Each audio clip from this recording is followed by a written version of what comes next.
Bismillahirrahmanirrahim. Assalamualaikum warahmatullahi wabarakatuh. Para jamaah sekalian, kita kembali lagi pada sesi keempat mengkaji ilmu hadis. Tapi yang kita buka hari ini adalah kitab Bulughul Maram dan syarahnya itu Subulus Salam ya. Kitab Bulughul Maram ini adalah karya Imam Zakaria Al-Ansari. Kita memulai dari bab nawaqidul wudu, yaitu bab tentang hal-hal yang dapat membatalkan wudu. Sebenarnya nanti dibaca oleh Ustadz Mufti ya. Tapi tidak apa-apa, saya coba awali supaya menarik untuk dibahas pada sesi nanti malam. An Anas ibn Malik radhiyallahu an, diriwayatkan dari Anas bin Malik radhiyallahu an. Qala kana ashabu Rasulillah sallallahu alaihi wasallam ala ahdi yantadhiruna al-'isha'a hatta takhfiq ru'usuhum thumma yusalluna wa la yatawaddu'una. Akhrajahu Abu Dawud wa sahhahu ad-Daruqutni wa asluhu fi Muslim. Jadi menurut Anas bin Malik radhiyallahu an, para sahabat Nabi radhiyallahu anhum itu di zaman Nabi itu mereka ketika menunggu berjamaah salat Isya sampai terkantuk-kantuk ya, sampai tertidur-tidur, hatta takhfiqu ru'usuhum, sehingga lama nunggu Nabi datang. Summa yusalluna, tapi begitu datang mereka berjamaah dengan Nabi, tapi mereka tidak ambil wudu lagi. Nah, di sini hadis ini ada juga dalam riwayat Muslim.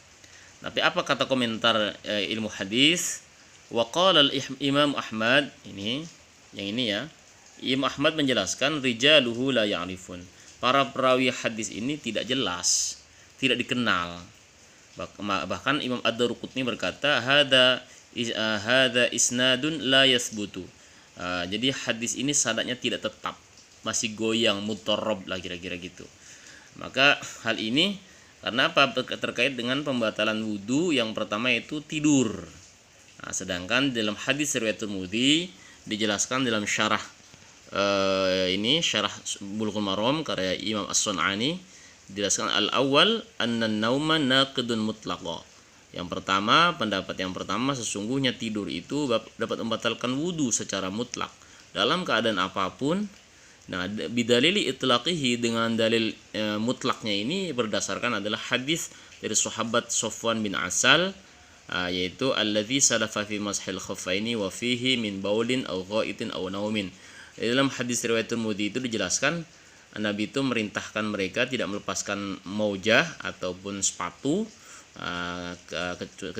dan mereka mengusap sepatu atau wudu mengusap sepatu ketika mereka kentut atau kencing, atau misalkan buang kotoran, ataupun karena mereka tertidur. Dan atas dasar inilah para ulama mengatakan bahwa tidur merupakan bagian dari hal-hal yang membatalkan wudu.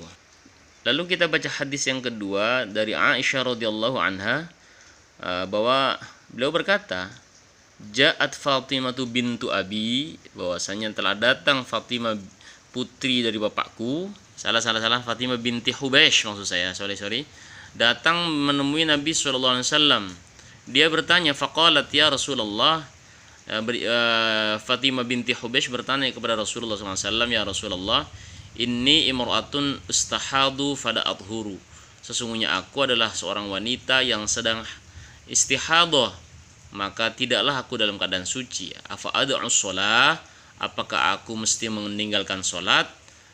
Qala la, tidak, kata Nabi SAW, tidak, orang istihadah tidak boleh meninggalkan sholat.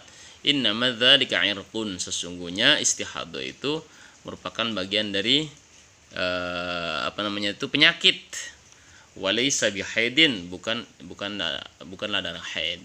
Fa idza aqbalat fada'i shalah, kecuali ketika kamu kedatangan haid, maka tinggalkanlah sholat.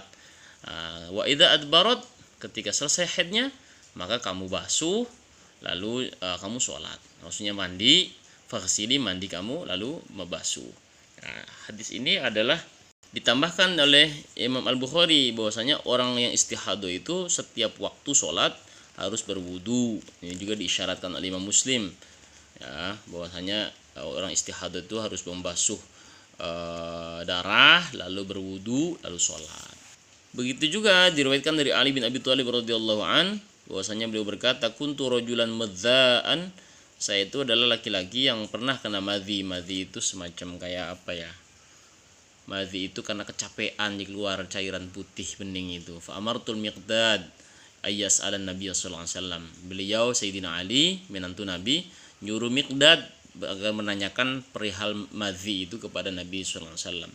Fasa'alahu, lalu bertanyalah Miqdad kepada Nabi, lalu Nabi menjawab, faqala fihi alwudu, untuk urusan keluarnya madhi itu cukup dibersihkan lalu berwudu. Muttafaqun alaih, artinya lafaz hadis ini disepakati oleh Imam Al-Bukhari dan Muslim, termasuk juga sudah memenuhi kriteria atau syarat Bukhari dan Muslim. Tapi dalam konteks ini lafaznya menggunakan lafaz Bukhari. Terima kasih. Assalamualaikum warahmatullahi wabarakatuh.